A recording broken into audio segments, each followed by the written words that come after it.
My name is Tom Story. I run the number one condo team here in the city of Toronto, and I work with Royal LePage. I'm going to answer some questions that I think will be helpful for people that are looking to downsize. And we'll start with the first question, which is that there's many baby boomers who are retiring, selling their family homes, planning to move into a condo. What are some of the challenges that maybe are in front of them? And I'd say it's really just one.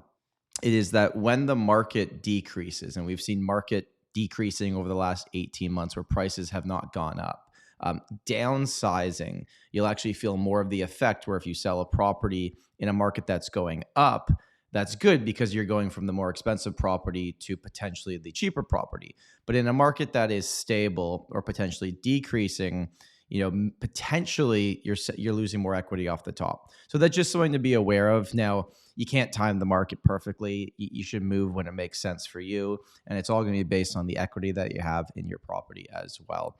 The second question is, what type of lifestyle adjustments would boomers need to know when living in a condo? And for me, I think it just comes down to you just have more neighbors.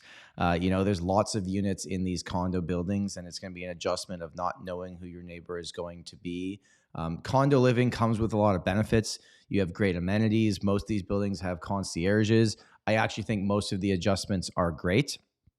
Some people would already be parking their cars inside because they have garages. But a lot of people that didn't, well, now your car is parked underground all the time as well. And that's definitely nice also. So I think the adjustments for the most part would be positive, but maybe the biggest one to talk about is the size, right? You're coming potentially from a house that is going to be a lot larger square footage than the condo that you may be moving into. Something that I'd keep in mind, because I've helped people go through this process before, is you want to look at usable space. So the house that you're currently living in, which rooms do you actually use? Like not the total space of the house, but where you spend, 90% of your time. And then when you're out searching for condos, I'd be looking for floor plans that kind of match up in terms of the space that you actually use. So you're downsizing, right, on paper in terms of square footage, but you're still getting the spaces that you were actually using in your previous house. And then maybe the biggest one that has to be acknowledged is just storage, right? Potentially, if you're in a much larger space, you're going to have more furniture. You might have to get rid of some of that furniture or store some of that furniture or give it to family members. Where are boomers preferring to live in condos downtown? What I have noticed is it's on the subway line.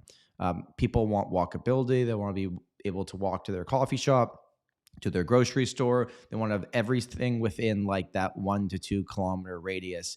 And I've found that a lot of these buildings that are right on the subway line, that's usually where people start their search, and then they expand a little bit outside there as well, depending on if they really want to be using a car, because downtown traffic, truthfully, is not great, right? So you're going to be walking around a lot more if you can. What are the costs associated with buying a condo and the monthly expenses? Okay, so when you buy a condo, there's a few things to keep in mind. Sometimes you'll be able to do a regular inspection like you would do when you buy a house, but there's something that's different when you buy a condo called a status certificate review. Now, the status certificate is about a 300-page document, and your real estate lawyer will be the one reviewing that with you. And the status certificate will show you how much money is in the reserve fund of the property. Is there any liens against the building? Is there any upcoming special assessments? What is the insurance policy moving forward? It'll give you everything you will need to know.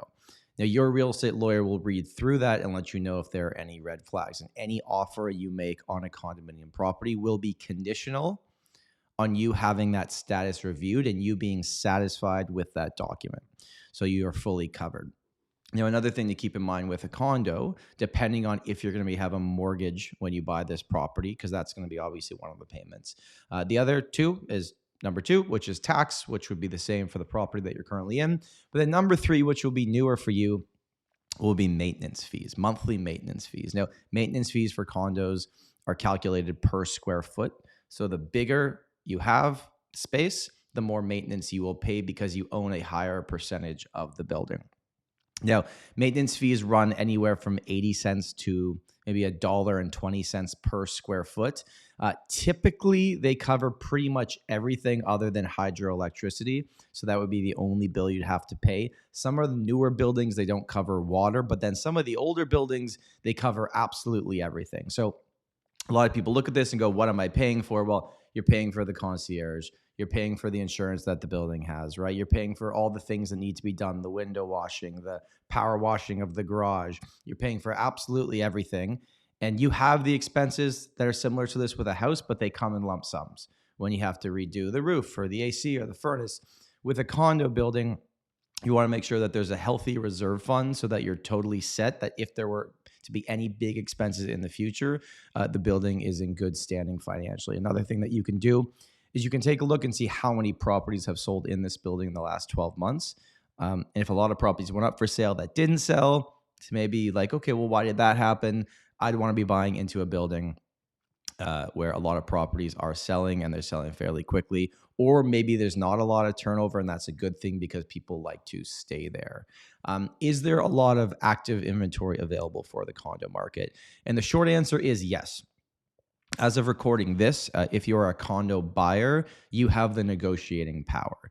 There's a few numbers that I think are important to know going into this, that the average condo in the city of Toronto, if it's priced correctly, should sell in just under 30 days. So if you're viewing a listing that's been on the market for 40 days, there's a good chance that you have more negotiating room to bring it down on price. And if you look at the last few months for the properties that actually did find buyers, whereas there's about 5 months of inventory, meaning 1 out of every 5 condo listings was finding a buyer every month, the absorption rate of 20%. So there is a bit more room to negotiate. Also, for the ones that did sell, they averaged getting about 98 to 99 of their asking price. It also depends on what price point you are in. And this is something we can go over on a more personal basis, but 600 to 700,000 represent a lot of where the condo sales happen. Once you go over 800,000 to 900,000, there's less sales taking place and there's more negotiating power for buyers because less transactions take place in that type of market. How has the market volatility in the last few years affected the plans of people to resize? And that would go back to what we talked about at the beginning here, which is that in a market that's going up, it's great to downsize because what you own is going up higher percentage-wise because it's already worth more. In a market that's stabilizing or going down, it may be on paper doesn't make as much sense, but at the end of the day, you got to do what you want to do when you're ready to do it, and feel no pressure to make this move until you're 100% sure that this is something that you're looking to do. This is just kind of the tip of the iceberg here. There are so many more things that you potentially want to know about specific neighborhoods. You also maybe want to buy in a building that is more owner occupied than renters. Also, depending on your age watching this, you might think to yourself, well, I don't want to move into a building with a bunch of 25-year-olds that are going to be partying every night. And I'd agree with you. So we can kind of walk you throughout that process and show you the buildings you should be focusing on, the buildings you should be staying away from for what makes the most amount of sense for your lifestyle. If you look at the last 10 years of price growth for condos in the city of Toronto, they have gone up a lot in value, but that statement could be made with most property types. But the last few years, they've gone up and down a few times. So if you're going to be buying a condominium property in the city of Toronto, I would say you should be owning it for minimum 5 years. If you're going to own it for less than that and think you want to sell it before that 5-year mark, honestly, it might just make more sense to rent for that period of time. I hope you found this valuable. My name is Tom Story. We do run a condo team here in the city of Toronto. And if you need to reach out and ask any other questions, I'd be happy to have the conversation with you. Hope you're all having a great day. Bye.